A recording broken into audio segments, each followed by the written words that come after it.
Why was the Trans-Pacific Partnership such a hot issue? That was. I mean, I didn't know what the hell it was personally, but it came up again and again during the presidential debates, and it was really hot. I mean, maybe there were many reasons, but are there a couple that were highlights that were extremely contentious points? Well, unfortunately, unfortunately, you had both presidential candidates coming out against the TPP.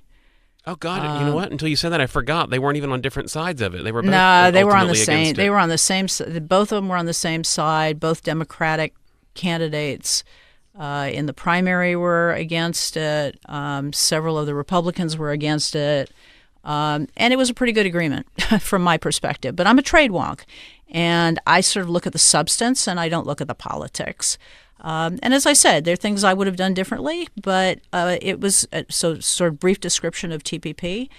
And I should be, in the interest of full disclosure, I was responsible for launching the negotiation in 2008. Well, look at you. but I didn't. But I didn't negotiate the deal. So no, I hear you. I just want to be. I want to be honest about all of this. Absolutely. I wanted it to succeed, and I would have supported it, warts and all, but it was involving 12 countries, and mainly Asian, but also some of our Latin American partners, Mexico and Canada included. It would have been the biggest negotiation or the biggest deal we'd ever negotiated. And we were interested in it for a variety of reasons. One, the multilateral trading system is sort of come to the negotiations, trade liberalizing negotiations, have sort of come to a screeching halt. The last time there was a multilateral deal at the WTO, big deal, was 1994, 93, 94.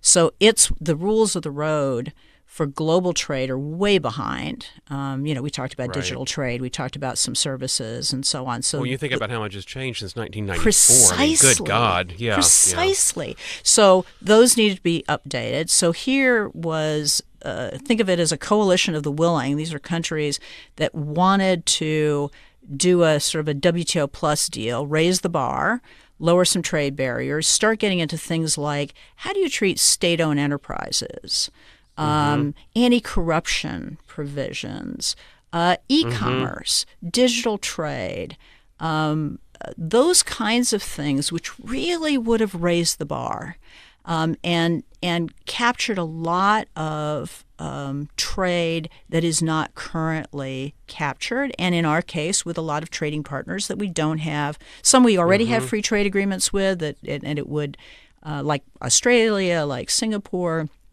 like Mexico, like Canada, and some countries we don't have free trade agreements with, like Japan, Malaysia, that would have been brought into this group. It would have set some precedents that we could have used for other free trade agreements that we could have brought to the multilateral trading system. There were some really, really good reasons for doing